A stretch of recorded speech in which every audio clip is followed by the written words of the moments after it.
99. Your angel of death awaits you. Get away from me, you freak!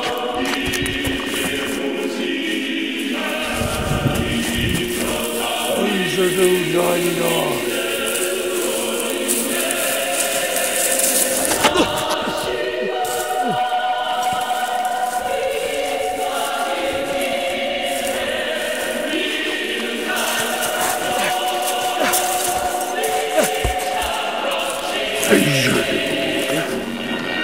What do you want? I want you. No! No!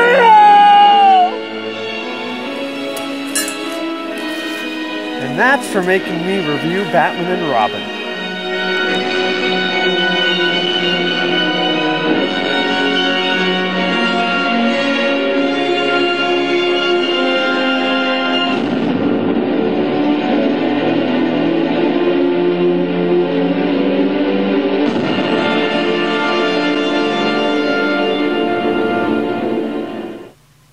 That's what I like to see. A nice big smile. Hey everyone, and welcome back to the Batman Movie Bash! Excuse me for running me for all the smoke. It was necessary. Because today we are reviewing Batman Mask of the Phantasm. This is, of course, the animated movie based off of the animated series. So, so our star is Kevin Conroy as Batman. And yeah, we get it, Chris. Okay. Then we have Mark Hamill as the Joker and a bunch of other people that you probably wouldn't know any of them except for Egg Vagoda as a mobster. Anyway, so Sal Valesky. Or Valestra. Anyway, Chris, when did this movie come out? 1993. It was the movie that came out right after. It was the Batman movie in between Batman Forever and Batman Returns. And tweet this. I should open a window. But it was a movie that came out before, and Chris commented on this. I didn't realize. I thought it came after Batman Forever. So originally we were going to do that after that, but then I realized it's the wrong order. Yep. So I said, oh, screw it. We'll just do this Batman series, then we'll go back to this, and then we'll move on. So, yeah. This, directed by Bruce Timm and Eric Radomski, the creators of Batman the Animated Series. Right. And, alright, well, let's just take this just as normally as we would.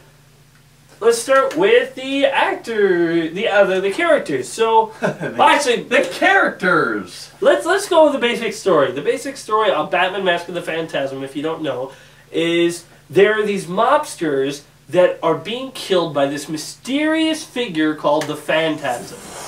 Actually, he's never called the Phantasm. Who looks a lot like Batman! He's not actually called the Phantasm in real life because everyone thinks that the person killing off these mobsters is Batman because he has like a bat-like cape and everything. So whenever everyone sees these mobsters die and they see this hooded, caped figure, they think it's Batman. It's vigilantism at its deadliest.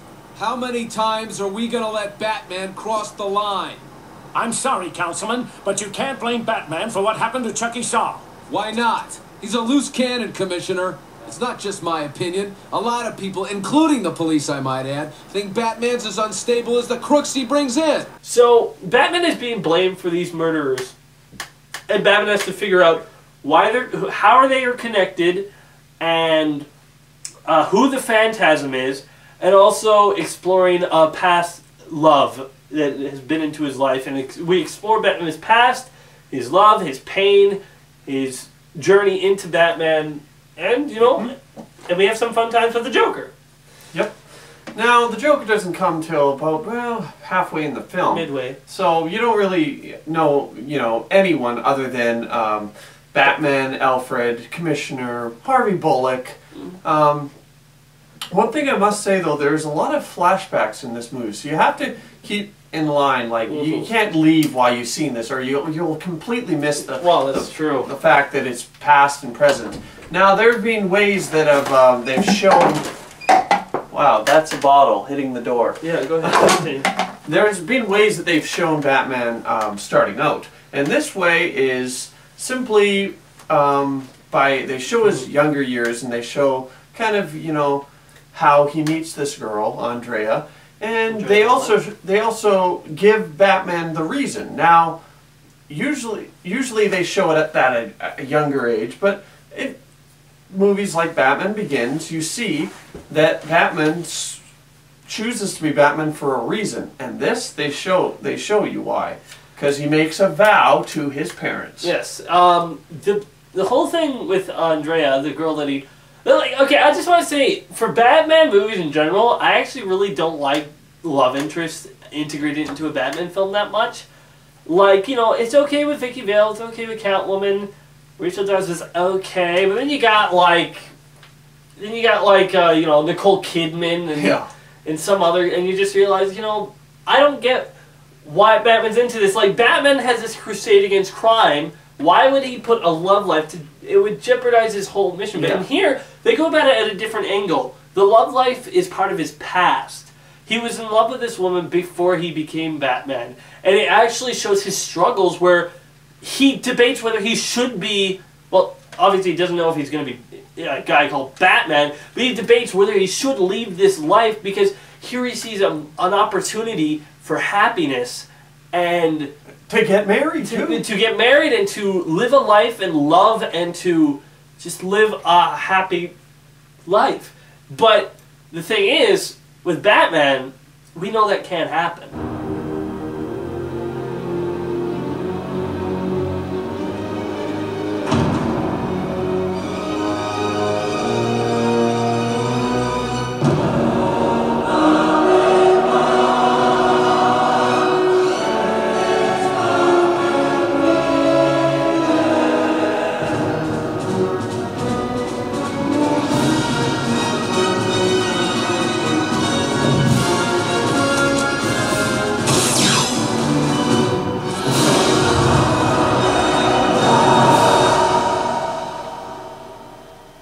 Even though there's the past, Bruce is having flashbacks, though that past is actually coming back into his life.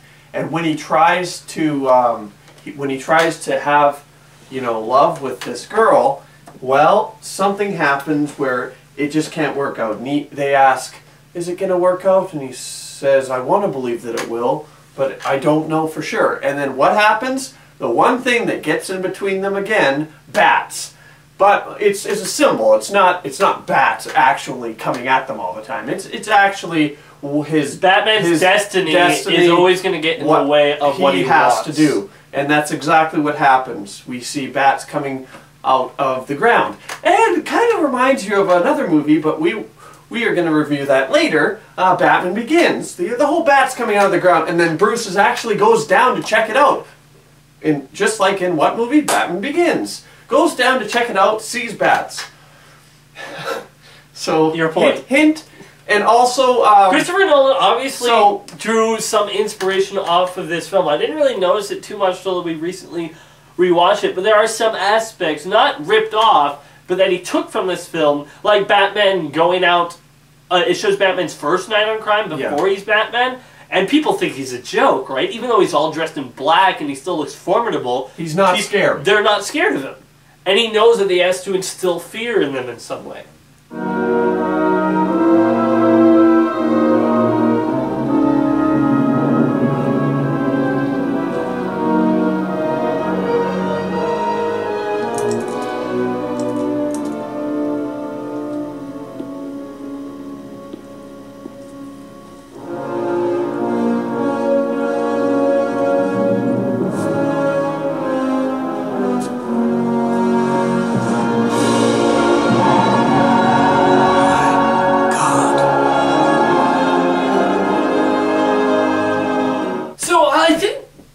Things that this movie has that you know, surprisingly you don't have too much in the other Batman films is a real big mystery.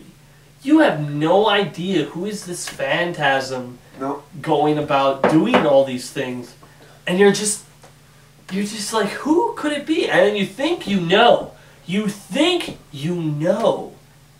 and then it blows your mind away and turns it into something else that you didn't suspect. I remember when I was a kid, I was so blown away. I did not see it coming. But then again, I was so blown away by everything about this when I was a kid. Like when the Joker showed up in the store, I'm like, when he said his line, "A nice big smile."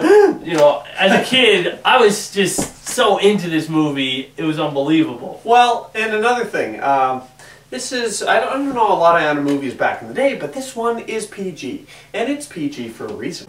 Huh? Who's that?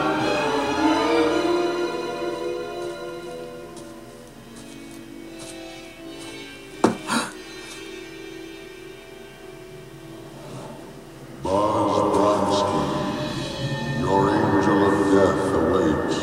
Get away from me, you freak!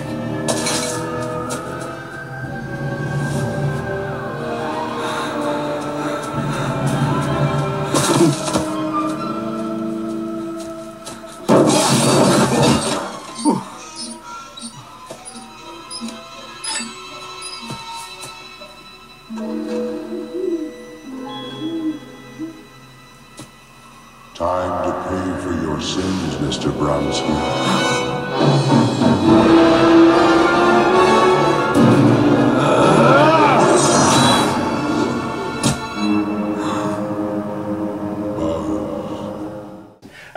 It's pretty dark.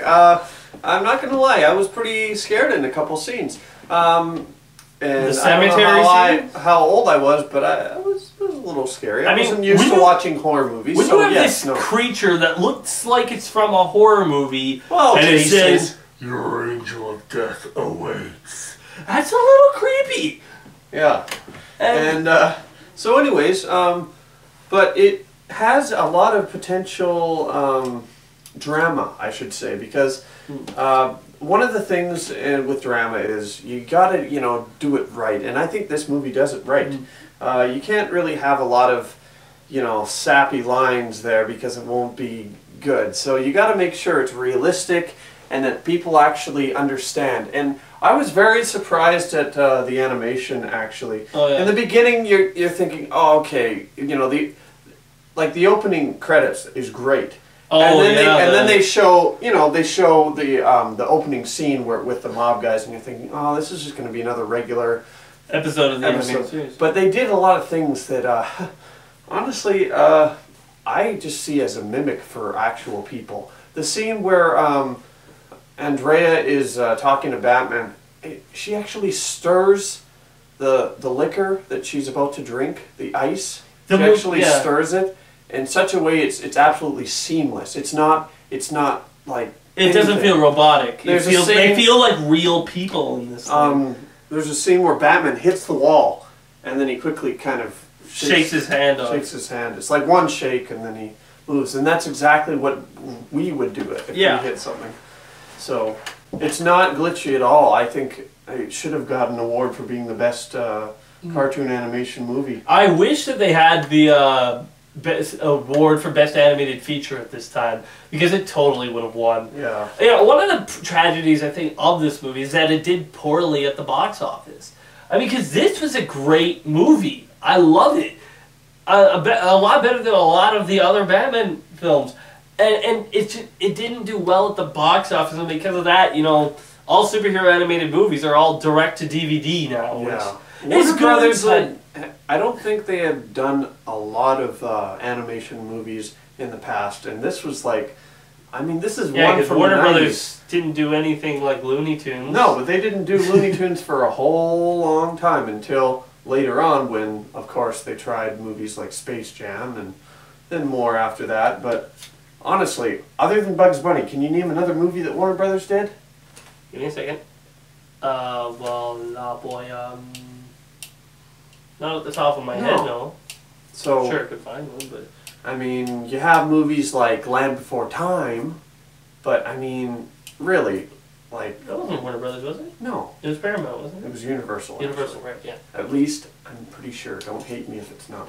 Anyways, back to Batman: The Mask of we Phantasm. got a little off. I want to explain. The animation is I want to really explain something about the Phantasm. The Phantasm can teleport. I know it's crazy, but they make people believe and it happens. The like, person teleports. In the beginning, there's a part where you just like the Phantasm teleports, but a guy throws something at the Phantasm, and you see he goes, and then smoke and the thing that he throws at the Phantasm goes right through them, and then he keeps on walking, and you think that since he put up the smoke, it could have just been a trick, but there's actually times when you actually see them in one place, and then their smoke comes up and their body appears in the other. It's never explained how the Phantasm... No. You know what, Chris, I think in order to explain this, we need to say the part. Okay. Okay, guys, I really want to say, if you have not seen this movie, see it now, before you finish the review. Are you actually going to give it away? Well, obviously people, if they're Batman fans, are going to have seen it. The Phantasm teleports from a certain distance in the final... You don't have to say the name. You don't say who the person is. I don't need to. From all the way down, and Batman is trying to stop the Phantasm from making a horrible mistake. If you don't know what I'm talking about, watch the movie. But alright, fine. I won't spoil it. But the Phantasm actually, in the end, takes the Joker away. Okay, that's not a big spoiler, because the Joker, of course, is... You want to die, because he's a terrible person. But okay, I just want to say, there's actually a comment... That's one potential problem with the film, because, you know, Joker is taken away in the end by this guy, and then you know, later on in the animated series, he still comes back. But apparently, they knew that was a problem, and they actually, in the Batman and Robin Adventure comics, they had an issue where it explained what happened to the Joker. Where was this? I haven't read it, but I've been told and shown images of it.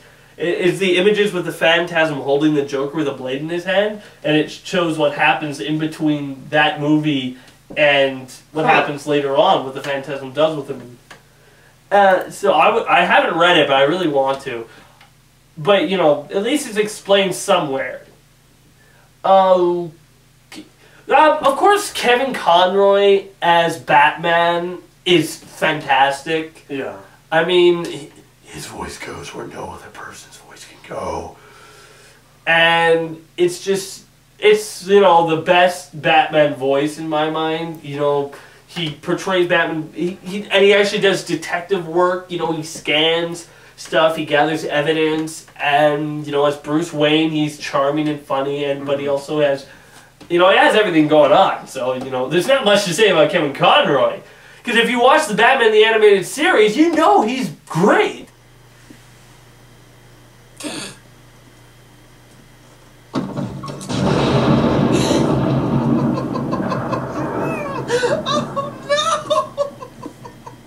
Why did the Joker meet with you? It has to do with the gangster murders, doesn't it? He thinks you're involved. Why? I don't know. That's not the answer I want. And, yeah, and of course, then you have Mark Hamill as the Joker. Right. Now, the only potential problem is the Joker. As Chris said, he comes halfway in the film, and you're like, whoa, where did he come from? But I still... There's a twist. It's Mark Hamill, and it's not just he's placed in there for no reason. Just, hey, we need a villain that people know, so throw in the Joker there. He's actually intertwined in the story, and even in Bruce's past. So, you know, it ties up everything real nicely with him. What do you want? To find out who's iced the old gang. Haven't you read the papers? It's Batman! Wrong! It ain't the Bat. Nope, nope, nope. I've seen the guy. He looks more like the ghost of Christmas future. Nowhere near as cute as Batboy. Yeah, the only real problem I have with the story is that the Phantasm's powers are never explained. Yeah. Besides that, there isn't really anything to criticize too harshly about the film. They didn't ever give them the Joker a name. I thought if they were going to do it the way they did, they should have given him a name. Well, they do. I mean... Remember that episode in Batman the Animated Series where Batman goes to the which Scarecrow has affected Batman, and he goes to this Arkham Asylum, and the guys like Jack Napier, Pamela Isley, or as you call him, the Joker and Poison Ivy, they're all just in here sick-minded. I see. But in comic books, he doesn't have a name. So yes, if you watch the Batman movie, this is kind of, you kind of understand a little bit of the Joker. I'm not going to give it away how he's entwined in the story, but if you pay close attention to the beginning of the movie Batman, Tim Burton's Batman, you'll understand a little bit more about this. So what else can we say about it? The only thing that I was disappointed in was Batman didn't get to drive the Batmobile. He got to drive the fly the Batwing. Did you know the Batwing is in the Dark Knight Rises? The Batwing is gonna be in the Dark Knight Rises. I knew that because in the trailer, doesn't he lift up? And it then, didn't show that. No, it didn't and show anything. like. Anyway, we're off topic. Let's just continue to talk about this film. I thought, why did I think it was like Rising? And I just thought because it's called The Dark Knight Rises. Yeah, Anywho, I know it was like. Okay. I guess he doesn't really. Well, he must have driven the the Batmobile to the cemetery at least. They just don't show it. They just don't show it. The action sequences. Let's talk about them. You know, of course, I don't know. It's just they're great. I don't know why, but whenever Batman goes up against a whole bunch of cops, it's always epic. Yeah. I mean, this film, The Dark Knight, Batman Year One, all of them have Batman going up against the cops. Why did you say Batman Year One? Because in that issue, the cops are trying to take down Batman in an old construction building. Right. So, anywho... But, you know, it's just odd how... Because he doesn't actually want to hurt them, but they're shooting guns at him, sort of thing. So.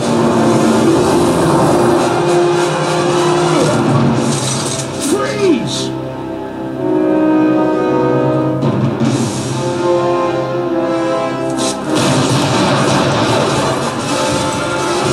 That's good.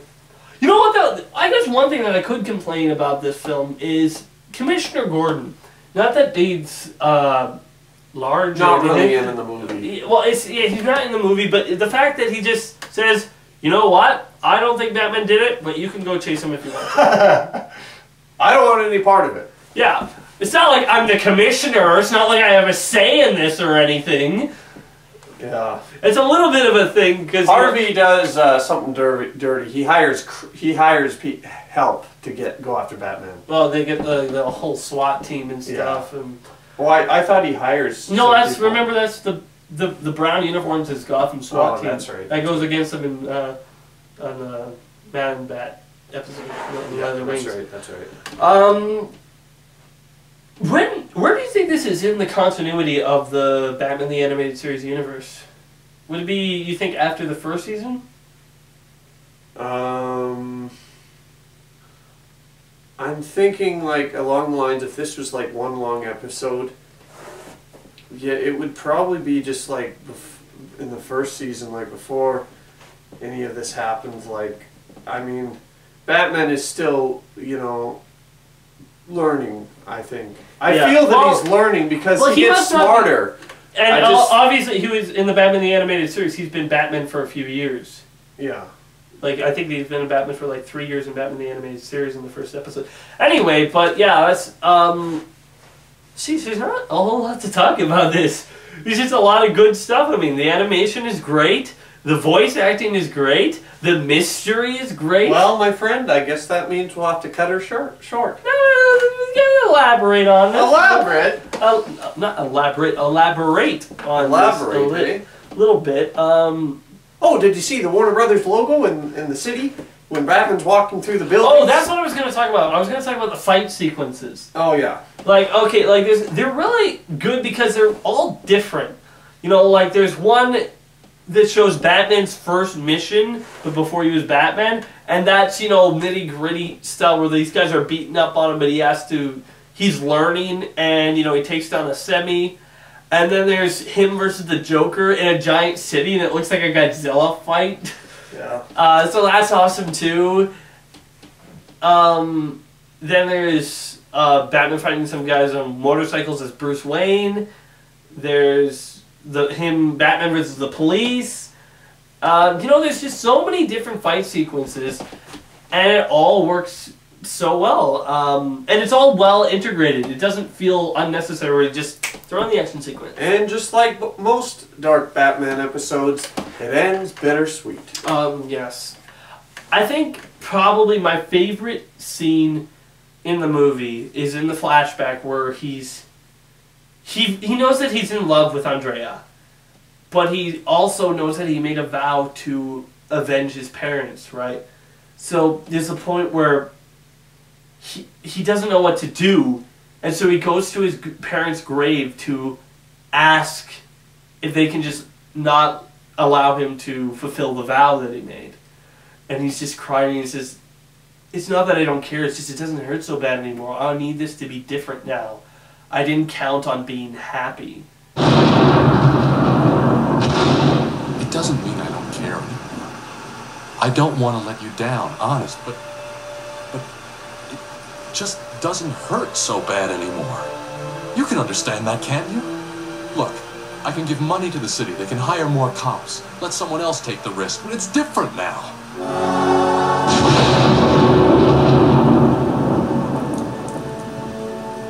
Please, I need it to be different now. I know I made a promise, but I didn't see this coming. I didn't count on being happy.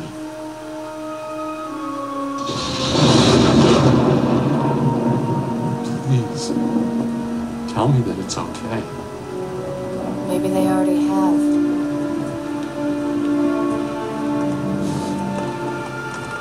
Maybe they sent me.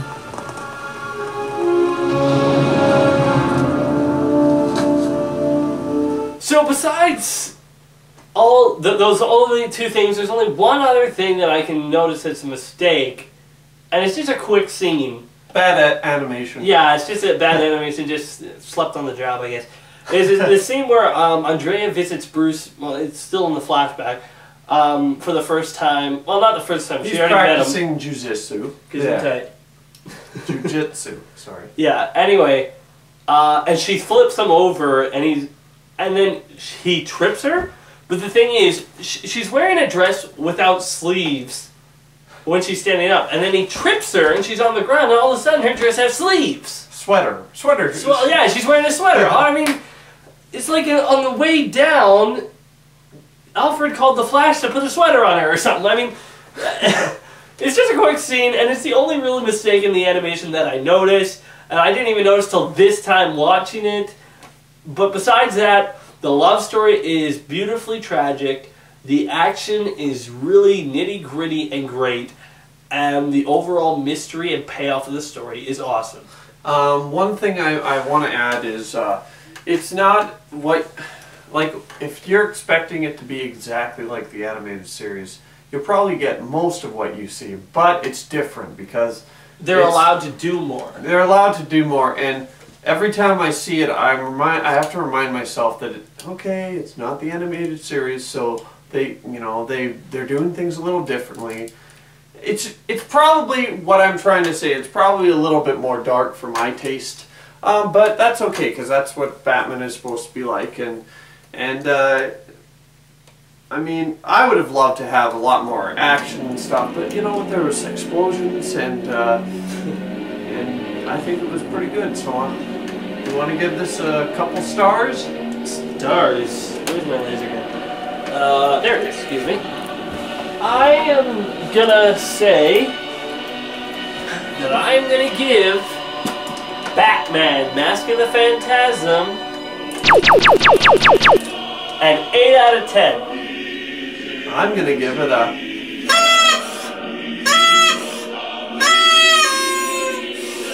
3, 4, 5, 6, 7.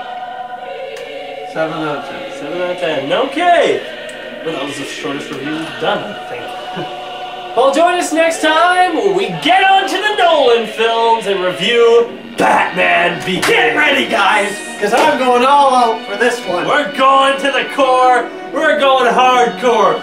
So where is this review going? Batman Begins! I'm Chris Filmmaker. Oh, and I'm LazyD99. Remember, if I don't like it, it's not worth it. And if you're bored, get off the couch. There you go. Be sure to check out more videos on my channel and Chris Film Baker 123's. And be sure to join us on our next Batman Movie Bash when we review Batman Begins. See you around.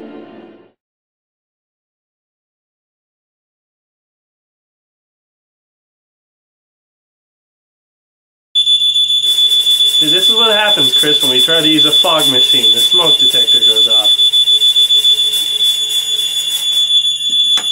As soon as it goes off, we're ready to go. Okay.